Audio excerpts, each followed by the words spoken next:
Baik, bismillahirrahmanirrahim. Assalamualaikum warahmatullahi wabarakatuh. Selamat pagi, selamat siang, dan selamat sore semuanya.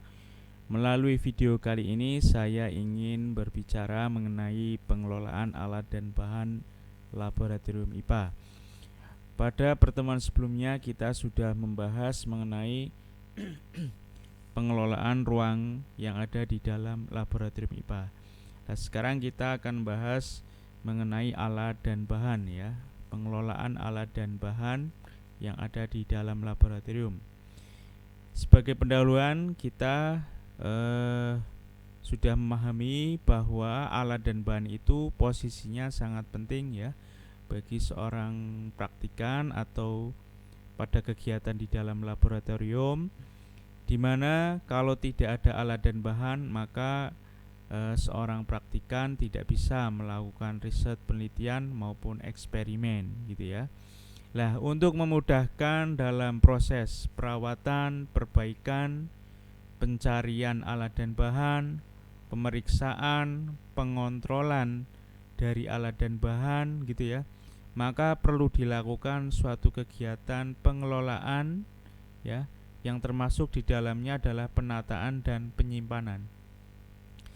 Jadi pengelolaan laboratorium dalam hal ini adalah pengelolaan alat dan bahan itu sangatlah penting ya, berkaitan dengan hal-hal tadi yang berkaitan dengan perawatan, perbaikan, pencarian, pemeriksaan, dan penyimpanan gitu ya. Jadi pengetahuan tentang pengelolaan alat dan bahan ini sangat penting ya, biar kegiatan yang ada di dalam laboratorium itu bisa berjalan dengan baik, lancar, dan sesuai dengan tujuan apa yang dilakukan oleh seorang praktikan. Kemudian yang menjadi prinsip dasar penyimpanan alat dan bahan itu ada 3 ya, yaitu aman. Nah, yang pertama aman. Alat yang disimpan supaya aman dari pencurian dan kerusakan itu sudah pasti ya, kenapa alat dan bahan itu harus disimpan. Alat yang mudah dibawa dan mahal seperti stopwatch, ini saya contohkan stopwatch, itu perlu disimpan di lemari yang terkunci ya gitu ya. Jangka sorong, stopwatch itu biasanya alat-alat yang harganya cukup mahal ya, alat sederhana tapi harganya cukup mahal, sehingga perlu diamankan atau disimpan pada lemari yang terkunci. Ya ada maksudnya biar aman gitu ya. Kemudian yang kedua adalah mudah dicari. Nah, untuk memudahkan pencarian letak masing-masing alat dan bahan perlu diberi tanda, yaitu dengan menggunakan label. Nah, jadi dalam penyimpanan itu perlu diberi label agar mudah dicari. Nah, nanti dalam penyimpanan ini tentu saja ada pengelompokan gitu ya, tidak asal disimpan gitu ya. Kemudian yang nomor 3 adalah mudah diambil.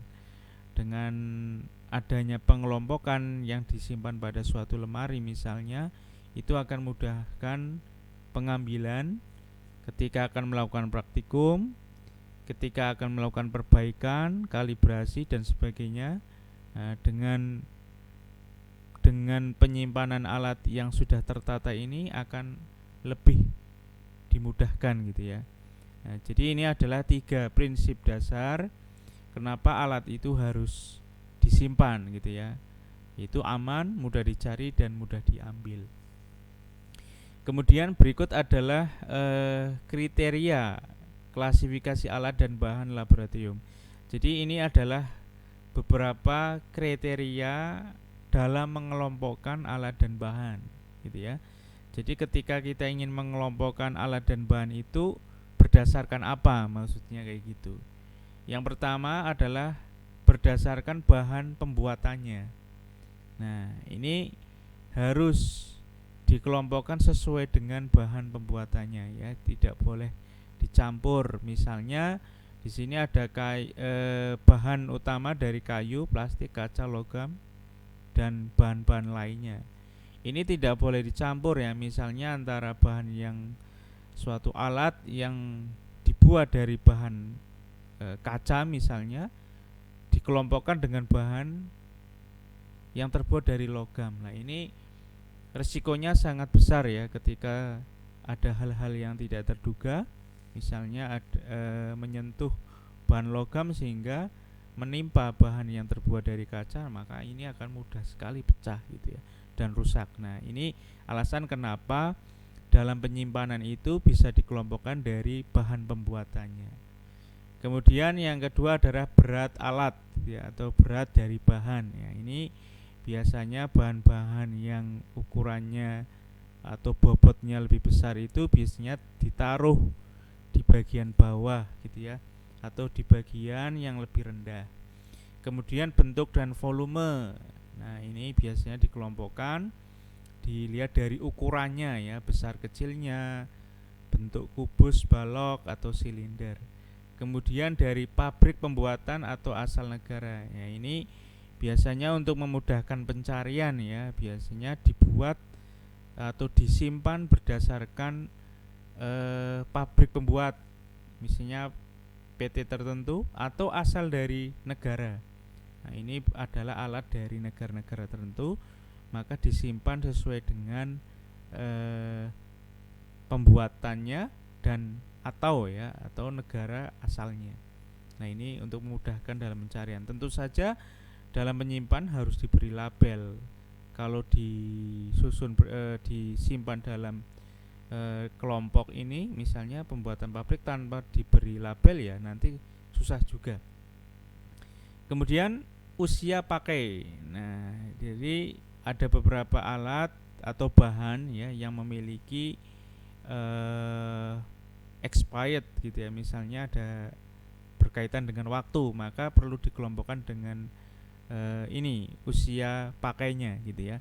Ataupun ada alat yang berkaitan dengan penggunaannya, misalnya ada alat ini akan bagus kalau dipakai kurang dari 10 kali. Nah, kalau sudah lebih dari 10 kali hasilnya error gitu ya. Maka perlu dikelompokkan berdasarkan usia atau usia pakai, istilahnya seperti itu. Kemudian yang ada kriteria konsep. Nah, dalam hal ini berkaitan dengan materi ya. Jadi dalam penyimpanan itu berdasarkan materi atau judul praktikum. Nah, misalnya seperti itu. Nah, misalnya ada alat mekanik, optik, sel dan jaringan, asam dan basa dan lain sebagainya. Jadi ini biasanya kita sebut sebagai kit gitu ya. Optik kit, listrik kit gitu ya, atau jaringan dan sel. Nah, jadi dikelompokkan berdasarkan materinya atau judul dari praktikum. Nah, ini akan lebih mudah gitu ya ketika seorang laboran misalnya ada kelas ingin melakukan percobaan listrik. Nah, maka tinggal ngambil kit listrik. Nah, itu di dalamnya sudah ada alat dan bahannya. Nah, tinggal digunakan. Kemudian kegunaan dan fungsinya. Nah, ini pengelompokan ini yang dimaksud agar peralatan yang bersifat perbaikan tidak dicampur dengan alat percobaan. Ya, jadi berkaitan dengan alat itu macam-macam ya, ada alat percobaan, alat untuk memperbaiki gitu ya, alat keamanan, maka ini harus dipisahkan ya berdasarkan fungsi dan kegunaannya. Nah, misalnya saya tadi contohkan alat perbaikan itu ada obeng, tang gitu ya. Jadi itu harus dipisahkan, istilahnya toolkitsnya itu dipisahkan dengan alat-alat praktikumnya. Kemudian penyimpanan alat laboratorium ya. Jadi ini bagaimana lebih spesifik mengenai penyimpanan alat gitu ya. Jadi ada beberapa hal yang perlu diperhatikan dalam menyimpan peralatan ya. Yang pertama mikroskop ya, atau alat optik yang lain. Karena di dalam mikroskop ini yang paling utama sebenarnya adalah optiknya, lensanya ya, okuler dan objeknya. Jadi perawatan ekstranya itu di lensanya, sehingga perlu disimpan dalam ruangan yang tidak lembab gitu ya. Karena kalau lembab itu nanti muncul jamur pada lensa ini, sehingga disimpan pada udara yang kering. Nah, ini ada zat higroskopis dan lampu ya. Lampu ini fungsinya ya untuk membuat ruangan itu menjadi kering sehingga tidak muncul jamur. Nah, ini ada beberapa lemari yang modern ya, dibuat vakum seperti ini. Nah, kemudian di sini ada lemari yang standar gitu ya. Nah, cukup disimpan di ruangan yang kering, kemudian disinari dengan lampu. Lampu ini ya lampu yang membuat udara kering gitu ya. Biasanya lampu ini lampu tungsten gitu istilahnya kayak gitu. Kemudian alat yang berbentuk set ya, ini alat set itu maksudnya yang berpasang-pasangan dirangkai. Ini dalam menyimpan itu tidak boleh terpasang ya. Jadi harus dilepas semuanya komponennya. Nanti baru disimpan, tidak boleh terpasang lengkap gitu ya. Kemudian ada alat yang harus disimpan berdiri ya, misalnya hygrometer, neraca lengan, beker glass. Nah, ini harus disimpan pada posisi berdiri. Nah, ini berkaitan dengan cara kerja gitu ya, nanti bisa awet atau enggak gitu, risiko kerusakannya seperti itu. Kemudian alat yang memiliki bobot relatif berat disimpan pada tempat yang tingginya tidak melebihi tinggi bahu ya. Tadi saya sudah singgung bahwa alat-alat yang ukurannya berat itu hendaknya disimpan di tempat yang lebih rendah. Kemudian alat perbaikan. Nah, ini yang kita sebut sebagai alat perbaikan, ini adalah toolkit gitu ya. Jadi ini ada alat seperti ini. Ini penyimpanannya harus dipisah dengan alat praktikum gitu ya. Jadi alat perbaikan ini disimpan pada satu tempat sehingga mudah dicari. Kemudian alat-alat perbaikan jangan sampai berserakan. Nanti kalau hilang itu ketika ada mau memperbaiki malah susah dicari, maka harus disimpan, diambil pada tempatnya, kemudian dikembalikan. Nah, kemudian mengenai apakah jumlahnya harus lengkap, ini tidak ya. Maksudnya jumlah dan jenis alat itu disesuaikan dengan anggaran ya. Jadi disesuaikan dengan budget istilahnya kayak gitu. Minimal ya harus ada toolkit standar seperti ini gitu ya. Kemudian dalam membeli alat itu tidak boleh membeli alat yang teknisi atau laborannya tidak bisa menggunakan gitu ya. Jadi belilah alat perbaikan sesuai dengan kebutuhan gitu ya. Jadi kalau tidak bisa menggunakan, tidak bisa mengoperasikan ya nanti mubazir gitu ya. Jadi dibeli berdasarkan kebutuhan gitu ya. Nah, alat perbaikan harus dipelihara, dirawat hingga berfungsi sebagaimana mestinya. Biasanya dicek, dikasih oli gitu ya biar mudah digunakan, dirawat istilahnya kayak gitu. Jadi sama seperti alat praktikum, alat perbaikan juga perlu perawatan gitu ya. Kemudian ada alat keselamatan kerja ya. Jadi dalam hal ini alat keselamatan kerja itu punya dua pengertian ya. Jadi yang pertama yaitu alat keselamatan kerja itu sebagai alat bantu untuk mencegah ya. Untuk mencegah atau menjaga saat melakukan praktikum. Ya, alat untuk mencegah terjadinya kecelakaan pada saat praktikum. Yang kedua adalah alat yang berfungsi sebagai alat pertolongan. Nah, setelah terjadi kecelakaan ya. Nah, ini pertolongan pertama itu ada alat keselamatan kerja. Jadi ada dua makna ya.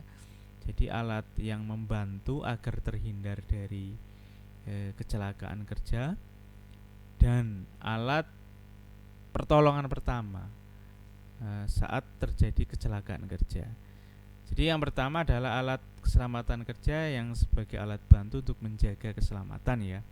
Nah, ini ada beberapa alat, mungkin nanti bisa banyak ya macamnya. Ini saya contohkan, ini misalnya ada tang penjepit ya, terbuat dari kayu atau logam yang berlapis kasa. Biasanya tang penjepit ini digunakan untuk mengangkat bahan-bahan yang panas gitu ya, sehingga tangan kita itu terlindungi ya. Kemudian ada statif dan klem, ini digunakan untuk menggantung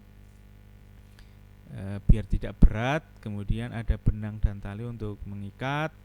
Capit buaya, ini contoh capit buaya. Ini biasanya dihubungkan ke bahan konduktor ya, yang dialiri listrik sehingga tidak tersengat aliran listrik. Di sini ada karetnya ya, ada isolatornya. Kemudian ada hambatan geser yang digunakan pada percobaan elektronika agar arus tidak terlalu besar, maka di hambatannya itu dibesarin. Perlengkapan standar lainnya ada sarung tangan, jas, kacamata penting ya. Kemudian ada sepatu, nah ada masker dan lain sebagainya. Ini ada beberapa contoh alat keselamatan kerja agar terhindar dari kecelakaan ketika melakukan percobaan. Nah, bagaimana ketika sudah terjadi kecelakaan? Maka perlu pertolongan pertama. Di sini jelas ada P3K ya. Kemudian ada tisu, kapas, lap kering, lap basah. Ini biasanya kalau ada percikan api, nah ini perlu lap basah. Nah, kalau ada zat-zat cair yang tumpah ya perlu dilap. Kemudian ada toolkit kebersihan. Kemudian ada ini yang penting ya, tabung pemadam kebakaran. Nah ini kalau terjadi kebakaran bisa langsung menggunakan tabung pemadam kebakaran. Kemudian eye washer. Nah ini contohnya ini. Jadi ketika mata itu kan ya alat indera yang paling sensitif ya. Jadi ketika ada gas terurai ke udara, biasanya mata kita yang pertama kali merasakan pedih gitu ya. Nah maka alat pembersihnya ya ini disemprot di eye washer ini ya. Nah, mungkin kalau di kita itu langsung ke WC, ke kamar mandi, kemudian siram pakai siduk gitu ya. Oke, ini ada alat seperti ini. Nah, kemudian dalam menyimpan bahan laboratorium ya, jadi penyimpanan bahan ini biasanya bahan-bahan kimia ya. Nah, ini perlu hal-hal yang perlu diperhatikan dalam menyimpan bahan kimia. Yang pertama adalah penyimpan bahan harus diberi label. Ya, jadi mungkin ada kesamaan bentuknya tapi jenisnya berbeda. Sehingga untuk menghindari salah ambil maka perlu diberikan label ketika menyimpan bahan. Kemudian bahan kimia beracun harus disimpan dalam lemari terpisah ya, terkunci, diberi nama ya, diberi tanda bahwa bahan ini bersifat toksin gitu ya. Kemudian bahan kimia yang mudah menguap harus disimpan dalam ruangan terpisah dengan ventilasi udara yang baik. Bahan yang bereaksi dengan kaca sebaiknya disimpan dalam botol plastik. Ya, kalau disimpan botol kaca ya bereaksi gitu ya. Bahan yang dapat bereaksi dengan plastik disimpan di kaca. Ini kebalikannya. Kemudian bahan yang dapat berubah ketika terkena sinar matahari, ini reaktif terhadap matahari, ini disimpan pada tempat yang gelap atau botol yang gelap ya. Nah, kemudian disimpan pada lemari yang tertutup. Kemudian bahan yang berbahaya dan bahan korosif, ini terjadi reaksi dengan uap air ya, sebaiknya tersimpan dari bahan lainnya. Kemudian penyimpan bahan sebaiknya dalam botol induk yang berukuran besar dan dapat pula menggunakan botol berkeran. Ini maksudnya kalau bahan-bahan yang jumlahnya banyak itu disimpan pada satu wadah, nanti lebih baik disimpan pada suatu wadah yang ada kerannya gitu maksudnya. Nanti tinggal ngambil ya, sesuai dengan kebutuhan, jangan terlalu banyak. Ketika digunakan, kalau ada sisa misalnya ya, itu jangan dimasukkan ke wadah induknya tadi. Nah, takutnya nanti terkontaminasi ya. Jadi kemurnian dari zat itu sudah tercemar, sehingga tidak boleh dimasukkan kembali kalaupun ada sisa ya, ditempatkan pada wadah tertentu atau botol kecil misalnya. Nah, jadi seperti itu. Kemudian bahan disimpan dalam botol yang diberi simbol karakteristik masing-masing bahan ya. Jadi diberi penanda gitu ya. Kemudian ini ada bahan-bahan yang berbahaya ya. Yaitu bahan yang beracun dan bahan kimia yang mudah terbakar. Nah, kalau bahan-bahan beracun ini ya jelas ini penyimpanannya harus terpisah ya. Bahan beracun harus disimpan dalam ruangan yang sejuk.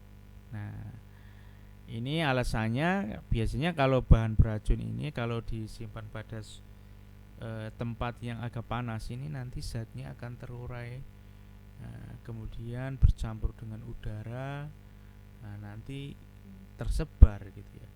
Nah, ini untuk menghindari penguraian zat beracun ini maka disimpan di tempat yang sejuk gitu ya. Nah, kemudian jauh dari bahaya kebakaran dan incompatible atau tidak dapat dicampur ya, harus dipisahkan satu sama lain. Intinya seperti itu. Kalau ada bahan yang bersifat toksin harus dipisah di tempat yang sejuk gitu ya. Intinya gini, kalau kita menyimpan alat kimia itu atau bahan-bahan kimia itu ekstra hati-hati ya. Jadi kenali dulu karakteristik dari bahannya. Nah, makanya biasanya kalau seorang laboran atau penanggung jawab lab itu punya buku induk ya. Jadi ada buku atau buku induk istilahnya. Nah, nanti di situ ada referensi bahwa bahan ini itu harus dihindari apa saja. Atau bisa dicari dari internet ya. Di sana informasi banyak. Jadi sebelum melakukan penyimpanan kita gali dulu informasi dan karakteristik dari bahan itu, kemudian baru kita memutuskan penyimpanannya seperti apa agar aman gitu ya. Kemudian bahan yang mudah terbakar, nah ini harus disimpan pada tempat yang cukup dingin ya untuk mencegah penyalaan api ya tidak sengaja oleh pada waktu tertentu adanya uap dari bahan bakar dan udara. Jadi munculnya api ya atau terjadinya kebakaran itu kan biasanya ada oksigen gitu ya. Nah, oksigen dan uap dari bahan bakar itu. Nah, nanti muncul bereaksi dengan oksigen tadi. Nah, muncul api, percikan api. Kemudian tempat penyimpanan mempunyai peredaran udara yang cukup sehingga bila terjadi kebocoran uap akan diencerkan konsentrasinya oleh udara untuk mencegah percikan api. Ya, jadi harus ada sirkulasi udara yang cukup. Ini kalau saya melihat situasi seperti ini jadi ingat misalnya kalau kita di rumah ya, misalnya kita berbicara di luar konteks dulu. Nah, jadi ketika ada tabung gas LPG itu sebaiknya di dapur itu harus ditempatkan pada ruangan yang agak terbuka gitu ya. Jadi jangan sampai dapur Anda itu tertutup rapat, tidak ada ataupun sirkulasi udaranya itu sedikit. Itu kenapa ketika ada ruangan yang tertutup ada kebocoran gas gitu ya.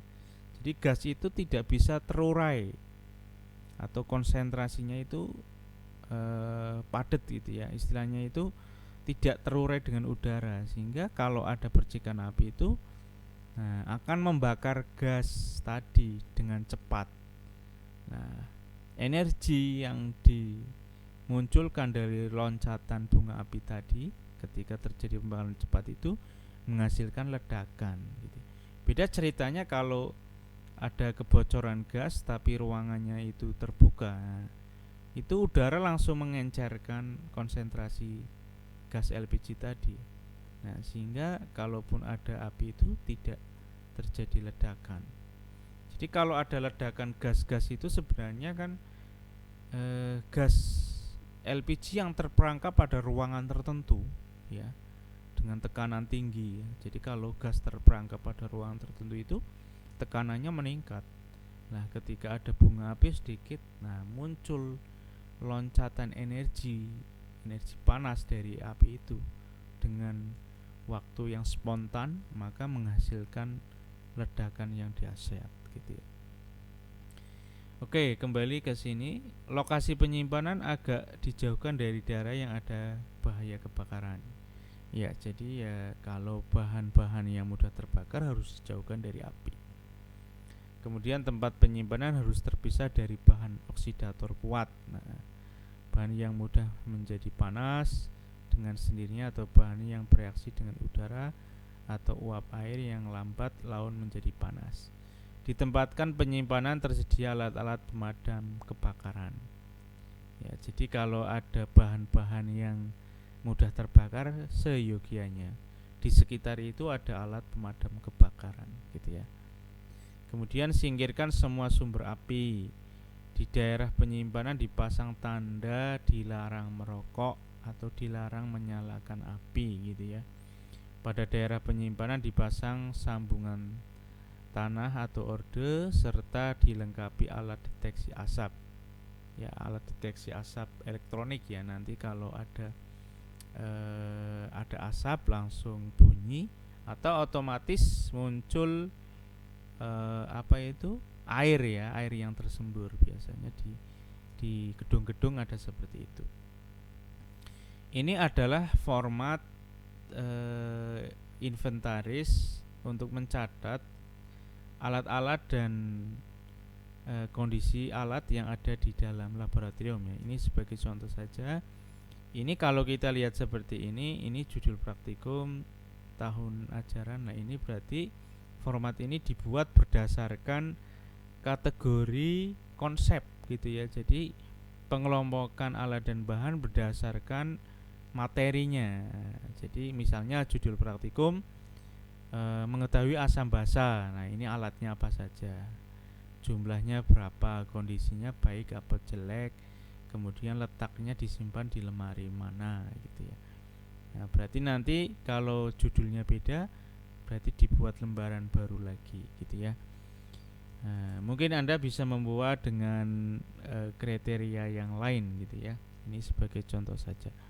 Mungkin itu saja yang dapat saya berikan. Nanti kalau ada pertanyaan kita diskusikan di grup WA ya. Sekian dari saya. Wassalamualaikum warahmatullahi wabarakatuh.